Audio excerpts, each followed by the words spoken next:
couple of years ago, I left my office job. I decided to become the apprentice grower at this community farm.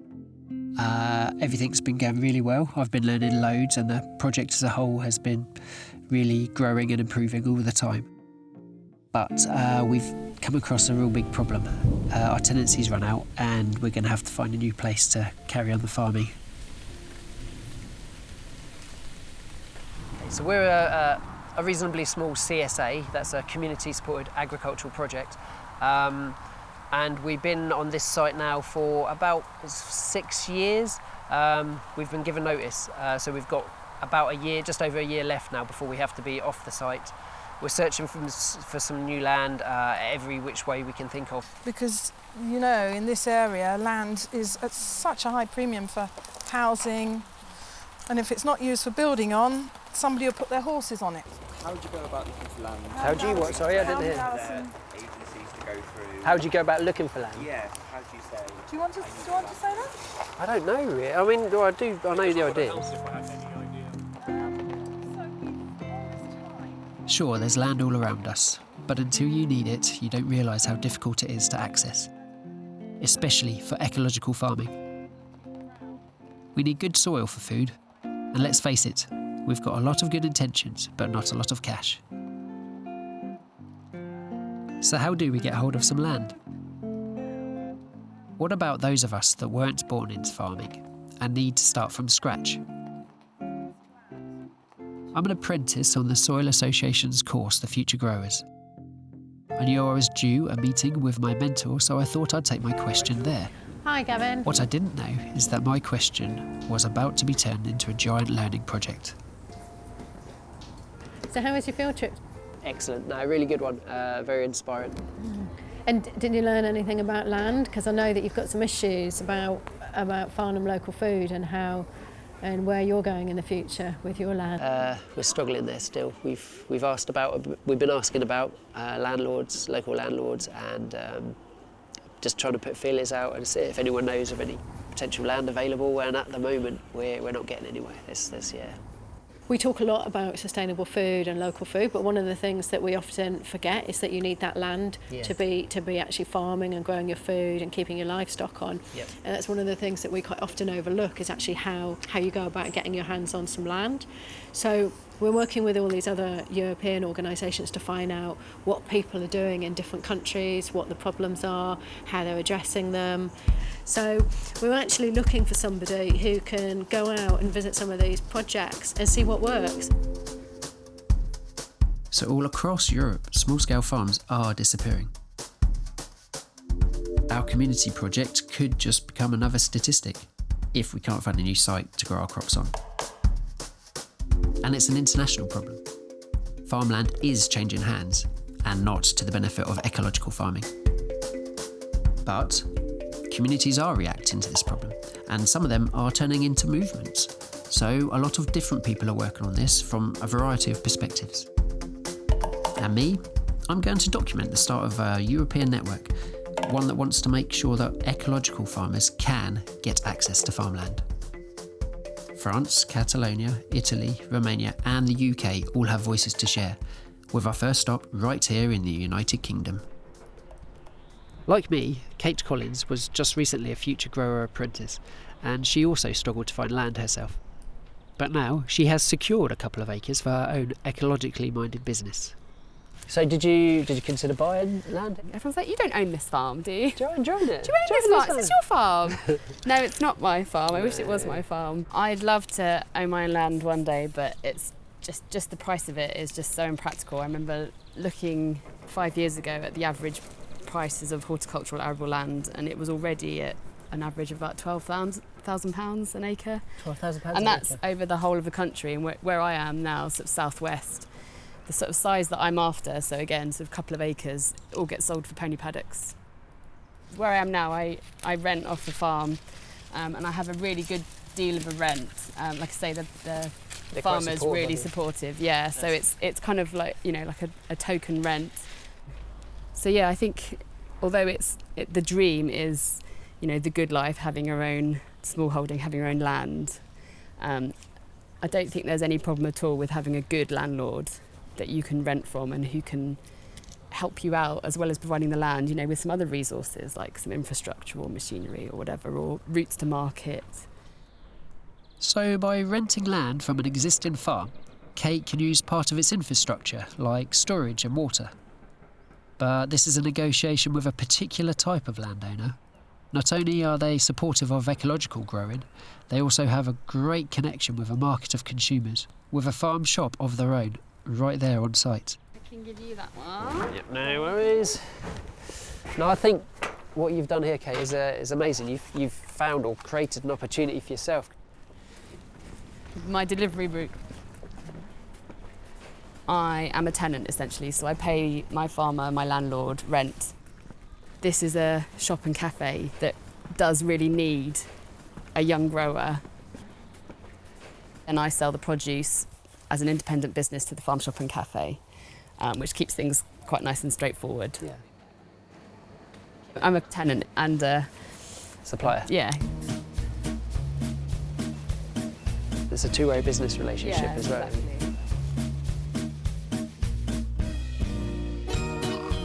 In the UK, we have an unregulated land market. So to access land, we have to compete with housing developments, horses, and prices are just driven too high for the likes of us on our own. Over the Channel in France, there's a completely different situation for farmers. Land prices are kept lower by regulating the market more carefully. But even lower prices aren't enough to start up ecological farms. We're here to meet a civic movement that takes land out of the market altogether to put it permanently in the hands of ecological farmers. Hi, Stuart. Hello, welcome to La Cheranquin. Thank you very much. Sit down. Thank you kindly. Oh, what a beautiful place. This is stunning. This is absolutely magical.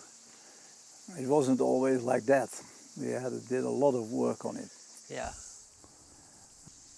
So I'm a new entrant into the world of farming, and I've been invited along to see if I can learn some lessons from other places around Europe. Of course.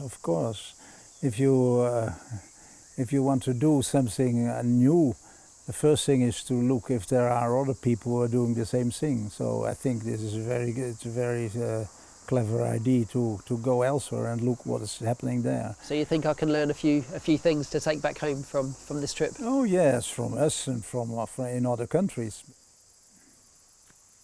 There are a lot of young people who want to become farmer in a new way, and they have neither the money nor the relations nor the farms. They are not coming from an agricultural background. And how can we help them to establish something? And that is the real idea is of Terre. It started like that. It's just looking for citizens who are ready to take shares in a solidarity investment company who is buying land for these people. Cool. A solidarity fund so that citizens can connect with farming. Terre de Lion has already mobilised thousands of citizens and bought more than 130 farms, creating links that go from the consumers to the farmers and all the way to the food. Je fais à peu près tout ici, donc des légumes, des fruits, des petits fruits. C'est Terre de Lion qui l'a acheté avec l'épargne populaire. Moi, je suis juste locataire. Je suis un fermier, donc j'ai un bail environnemental de carrière et je dois travailler en agriculture biologique. A non-unusual farmer. Yeah. I don't have to ask for my bank, to ask for a boss, to ask for anyone. You're not working for a banker. Yeah. You're working for people, Yes. real people. So It's their savings. That Yeah. you're it's just amazing. The strength it gives to you. It's, Yeah. But the main reason is that they want something concrete for their money. When they let money in a bank, it goes for weapons, for, I don't know, of kind of bad things. As always said, my farm is not going to go to Luxembourg. It will stay.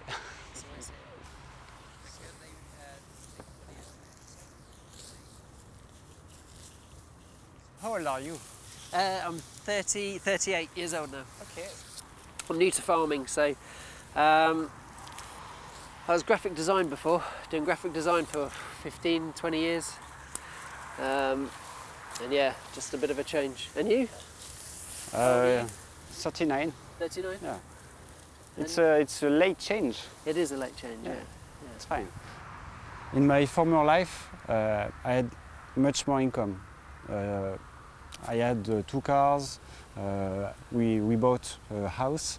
It was an easy life with money. But with this job I have few money, but in a long-term vision I know it will get better and better and better, because you just put 1 seed in the soil, you get 100. Just amazing. Nothing can do this except in nature. Yeah, it's brilliant, isn't it? So you don't feel that you're much...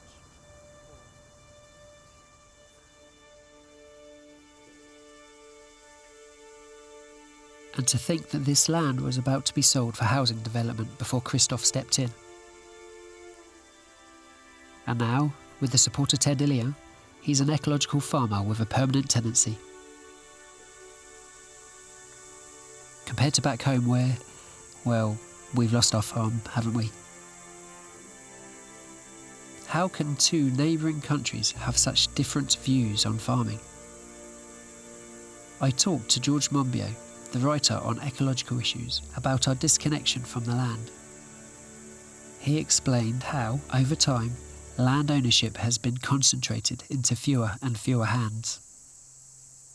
One of the reasons why historically France had so much higher food quality and much better nutritional rates than the rest of it than the UK was that France had its revolution at the same time as we had our enclosure movement. And their revolution was followed by land reform. Our enclosure movement caused the opposite effect, this massive land concentration. The people in this country all got crowded into the cities. Britain was the first largely urbanised nation on earth, where more than 50% of the population were living in cities.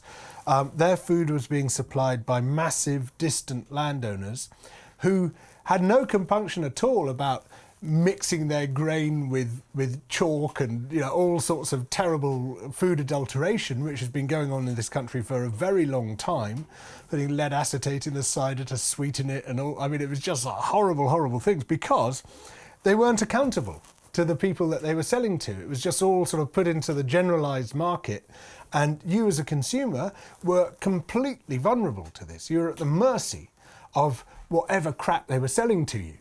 Well, when in France, by contrast, you had these very distinctive local food cultures. You had very high standards of growing, high standards of cooking and all the rest of it, because people were connected to that. You had accountability between the sellers and their customers.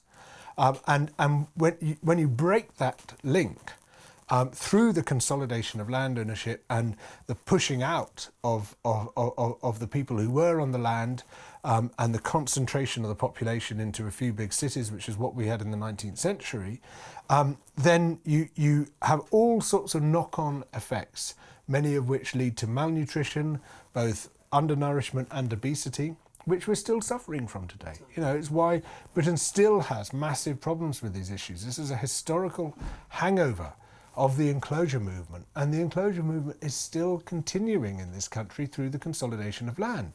So people like you who are trying to reforge the links between production and consumption, trying to rebuild a local market, you're swimming against the tide here. You're really struggling against 200 years of history, which has been all about breaking those links, all about shutting people like you out of the market, shutting the customers out of the production chain, and making us subservient to this transnational corporations who are feeding us rubbish. But onwards and upwards, on our journey across France and into the Catalonian Pyrenees, where the ancient tradition of shepherding is disappearing. It's happening all across Europe. Farmers grow old with their children not following in their footsteps. That's literally thousands of years of tradition that could die with them. To keep the heritage alive, Rubans, a shepherding school, is making the tradition available to people like Anna, who isn't from a farming background but wants to do the job. Que yo no sabía nada de ovejas, no tenía tierras, no tenía nada, completamente nada, y ha sido empezar de cero. Fui a la escuela de pastores, hice 4 meses de práctica, entonces cuando yo me sentí preparada fue cuando yo empecé con lo mío. He sacrificado, pero es lo que me llena realmente. But passing on this skill simply isn't enough for the new shepherds if they don't have land for their sheep as well. So Rubans is forging links between the generations to help new shepherds access land.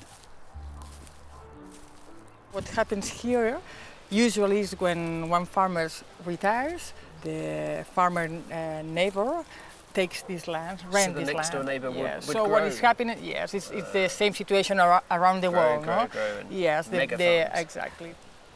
And what would you like to? What sort of sizes do you think is a more healthy way of farming sheep here? For us, the projects that are linked to the organic production, having to account the improvement of the land and also to achieve the financial viability. The place that we are now is an example of what we are doing, of this work of finding land. In this case, the farmer wants to be retired and he wants to give the opportunity to a young person to manage this space, to manage their flock. And that means a farm succession between a farmer that is going to be retired, and in this case, ex-students of the School of Shepherds, Laura. Laura will be the farmer, will be the peasant, and we are going to take part in it, managing the commercialization. So you will be helping her with the actual business side of things, as opposed, so she can concentrate on being a shepherd and being a farmer. Hay dos tipos grandes de problemas para mí. Uno, los evidentes, ¿no? El acceso a la tierra, las infraestructuras que necesitas que requiere de mucha inversión económica. Esto por un lado. Luego, por otro, el poder aprender las cosas que necesitas para vivir del día a día del campo y demostrar constantemente casi que puedes valer para hacer lo que ellos hacen diariamente, aunque no hayas nacido o no tengas vínculos con el sector. Si ponen toda la fuerza del mundo, puede desarrollar lo mismo que yo hago, lo mismo. Claro, a cabo de un tiempo, no el primer día. No, eso es lógico. Tiene que estar uno al lado y apoyándolo y día a día cómo lo tiene que hacer. Más o menos, porque ya estoy convencido que muchas cosas hago y ella no lo hará. Y yo lo voy a respetar.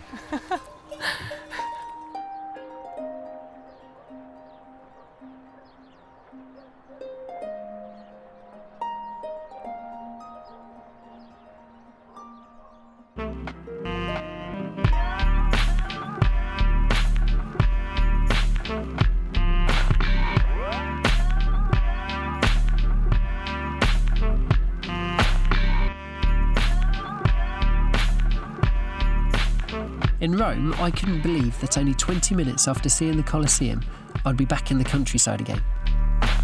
That's because half of the land of this ancient city's municipality is actually farmland, and a lot of it is owned by public institutions, so it's public land.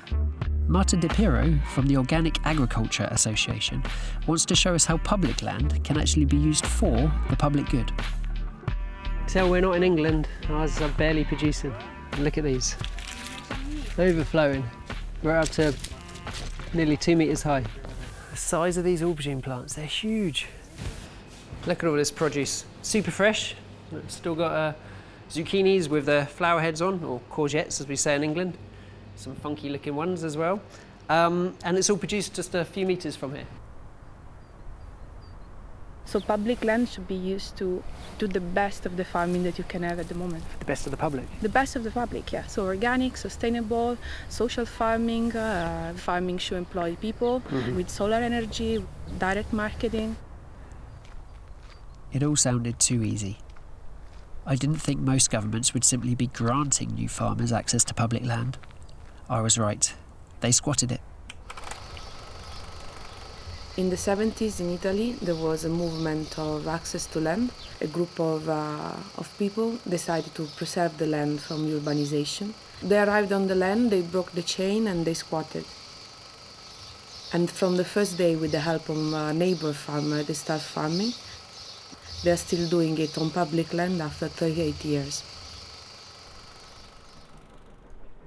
Bisognerebbe mettere nelle condizioni coloro che hanno la terra e non la usano e coloro che non hanno la terra e vorrebbero usarla di poterlo fare. Il problema è chi è che è in grado di poter fare questa operazione. Le occupazioni ormai sono tempi anche da noi, non so da voi, ma anche da noi ormai sono cose dei tempi passati. Oggi quello che si è fatto negli anni 70 di occupare la terra e tutto sommato rimanerci sostanzialmente è una roba che oggi non si può più percorrere sostanzialmente. E quindi esiste la necessità di trovare una strada, una forma alternativa. And searching for alternative paths to public land is exactly what Marta's generation has been doing. It was only a few years ago when the government announced it would sell off a large amount of public land.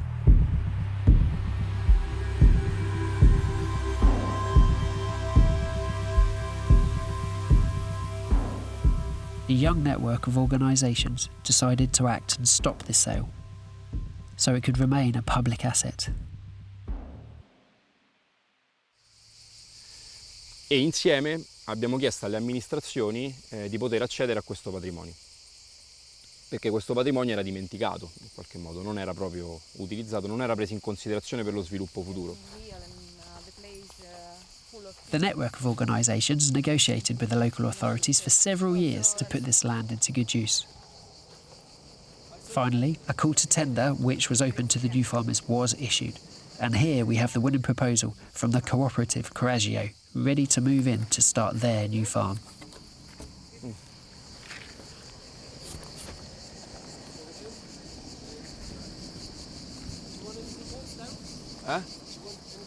No.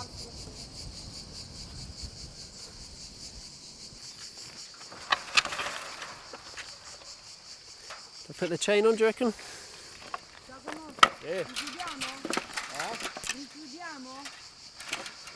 No, lascia aperto. Okay, I'll just hook it. Lovely. It may have taken years of putting pressure on the local authorities, but they have managed to unlock unused public land and put ecological farmers on it. Our journey continues east for one more stop.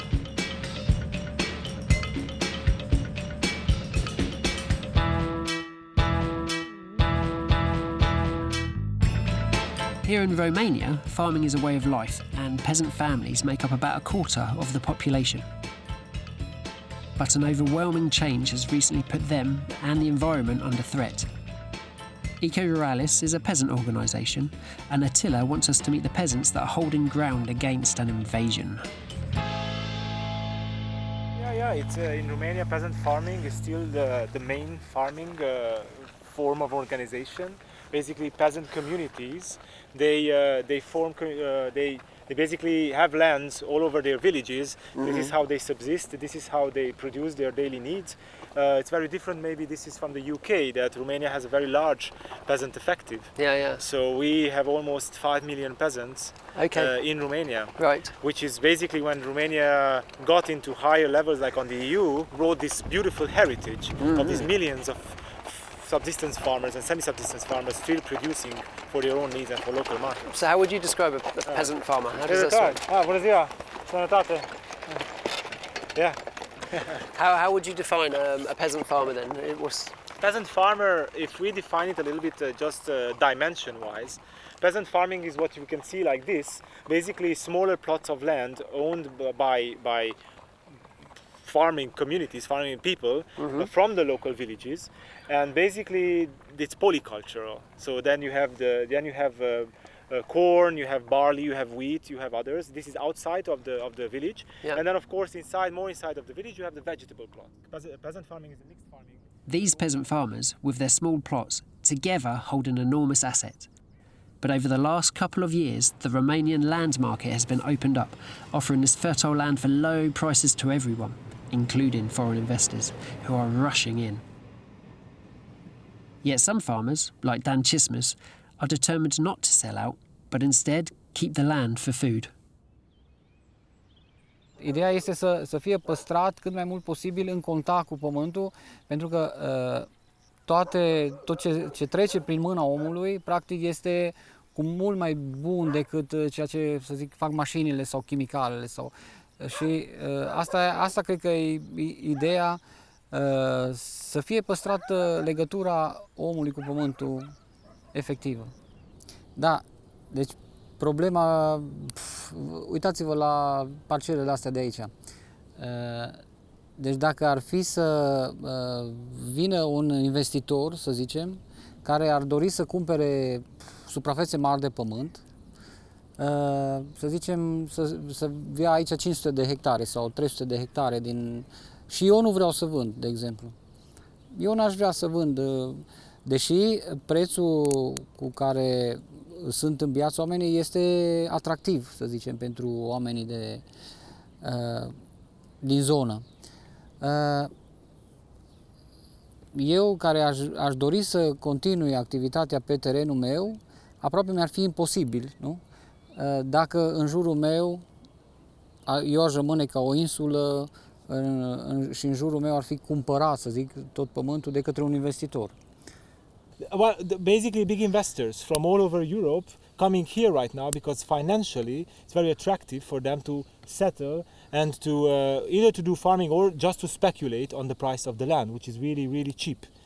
And a lot of it is just speculation, you think? It is a large proportion of what's happening in Romania with land, and what is a huge impediment for agroecological farmers who really want to settle and do farming. For them, this is an unfair competition that big investment funds, for instance, big capital, is being poured into this because people bet that in 5-10 years, the land's price will increase fivefoldedly, 500%. 500%? Yeah.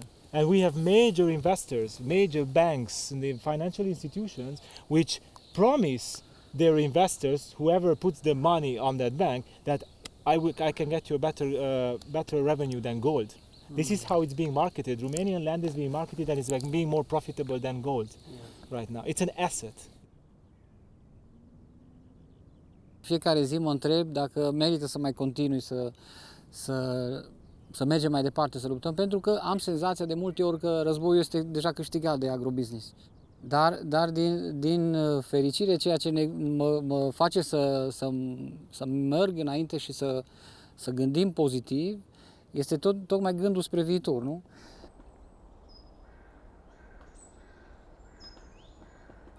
Eu, ca și persoană, o să rup această comuniune, această legătură cu pământul, eu consider că nu voi mai exista.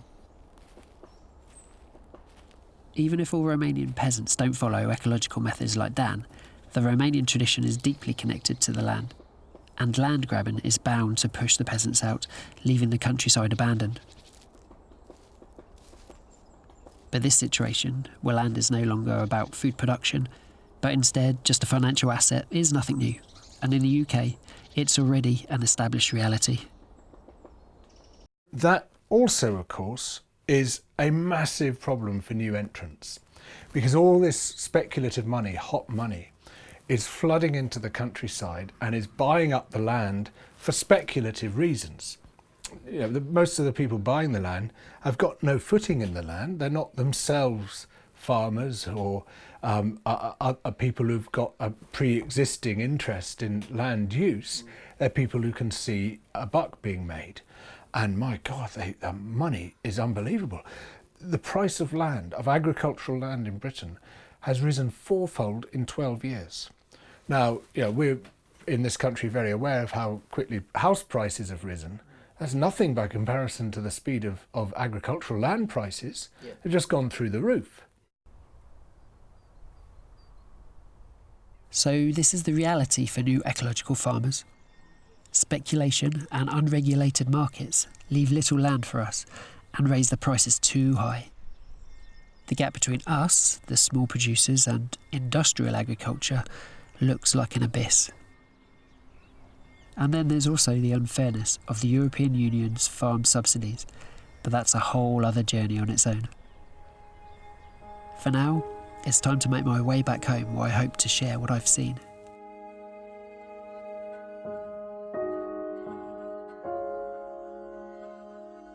Accessing land can be a labyrinth. Sometimes I get the feeling that in the UK, finding land for ecological farming is a bit like asking for charity.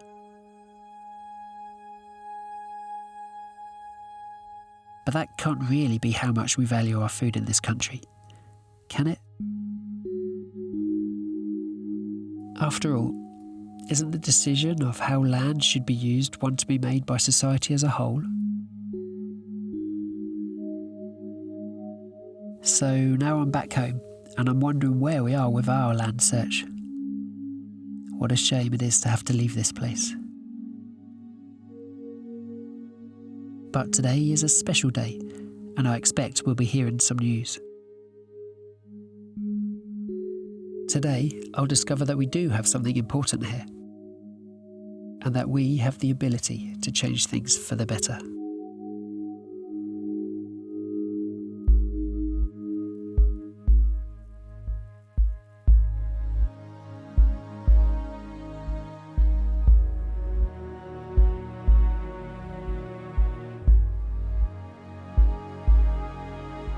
We live in a society which thinks it can plunder the whole world for food from wherever we feel like. We think we can buy everything at any season, and if we're aiming to live off our own land, that isn't really the way. We need to reconnect a bit with what we're actually growing in Britain now.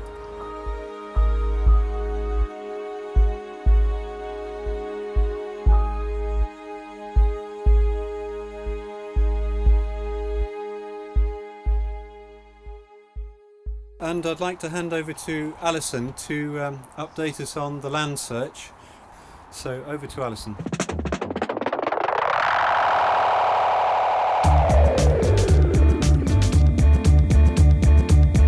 Well, it's been really good because with all the members' support we have managed to find a new 3-acre plot of land. Because the community wants it, it looks like something's going to happen.